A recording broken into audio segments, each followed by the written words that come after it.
Whoa! Look at all those swords!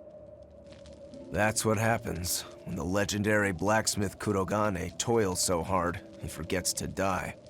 I gave up everything, thinking of nothing else but forging a sword that could surpass Stormhowl. And before I knew it...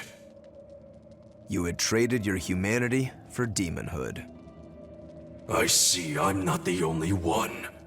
So great was your grudge against your brother, the inheritor of Stormhowl. Well, guess we're not so different. You don't suppose you could hammer me up a new sword, do you? I've forged countless blades over these long years, yet not one has proven a match for Stormhowl. And yet you still seek a Kurogane sword? I'll put it like this. No matter how much you've failed across the centuries, you've never broken. Well, I'm the same way. If anything can break Shigure and his god blade, it's the bitterness I carry. Strangely enough, seeing you and your brother has given me an idea that might work. I will forge you a new blade. Should we get some Brightstone? Nope. No need for that. Huh? Should I take it from the top? If you would. My arms are all I'll be needing.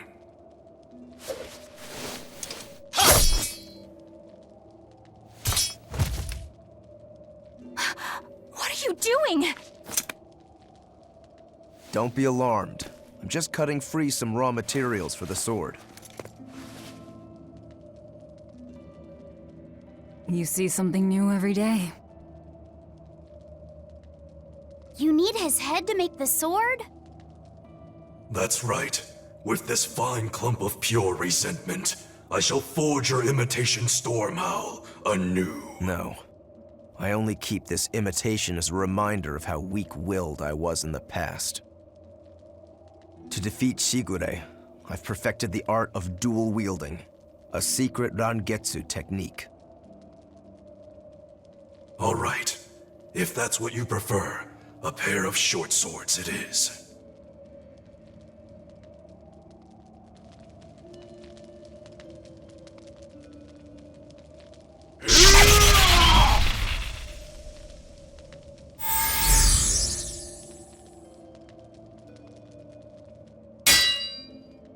Whoa!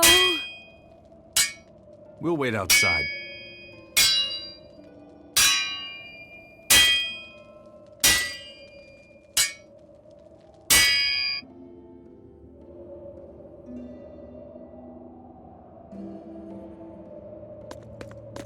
The ship is on its way, right on schedule. Of course it is. They don't have the Reaper on board. One more thing. Apparently, Shigure is Artorias' bodyguard. So we'll have to face him down sometime, no matter what. It's in our best interest to get rid of him while he's working alone. The problem is, Rokuro can't beat him by himself. Agreed. Shigure is not to be trifled with. Certainly. That's why, when Rokuro creates an opening, we're going to take Shigure out. You want us to meddle in somebody else's private quarrel? If it affects my own quarrel, yes. I suppose I'm in the same position. Besides, I can still use him. There's no sense in throwing his life away. Rokuro's not really a guy to care about the big picture. He might try to hack your limbs off a bit, but he'll get over it.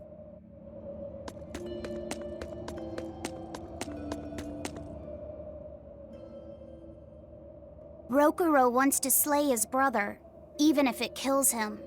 And Kurogane had his own head lopped off just to forge powerful swords. How do those two find it in themselves to go so far? It's just how they are. They're demons. Not exactly normal. Yeah, it's scary. But I also kinda admire it. But me, I don't have anything I'm that desperate to accomplish. Not yet, you mean. In time, you'll find something. You really think so? Almost certainly. But don't feel you have to go and risk your life over it. You're not a demon, and you should stay that way. You deserve a normal life. Okay. But never mind. Just the foolish ramblings of a demon girl. Rokuro, Kurogane, I just do not understand them. You saw them. Demons. We're crazy. Sure, but they go through life with such crystal clear sense of purpose. Even demons have things they're not willing to let go. Or do you think us mere animals, running around killing people left and right? I know. I understand demons still have a certain consciousness, but I look at those two and they seem passionate, like normal people. Well, I've yet to meet a human so passionate he'd chop his own head off. Do you have a purpose like they do? I do, in fact. Ever since Artorius used my brother as a sacrifice. Typical demon nonsense. The Abbey exists to protect the people. Yes, sometimes cold, painful decisions need to be made to protect the many, but they never stoop to human sacrifice. Besides, as shepherd, Artorius will cleanse the world of... If that's what you think, ask the precious shepherd yourself. Ask him just what he did 3 years ago. He wouldn't. He'd never...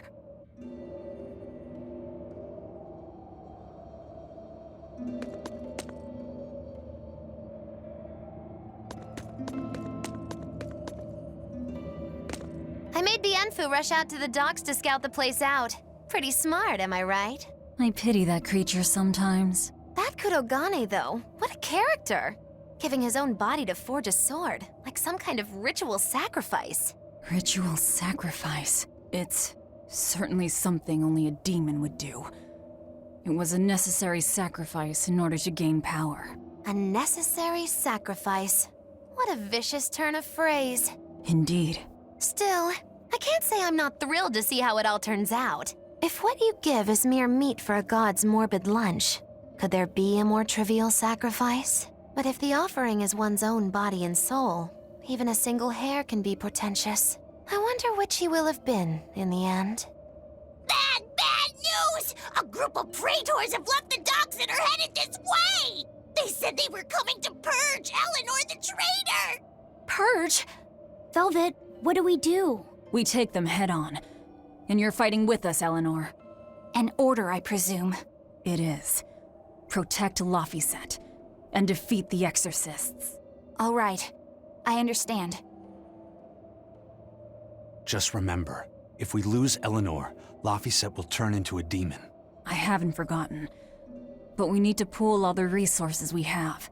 She needs us for her own ends, and we'll use that to our advantage in this fight. Just don't push your luck too far, Velvet. And so recently was she a noble, upstanding young exorcist. How quickly one falls when entering Velvet's dark orbit. Ask me if I care.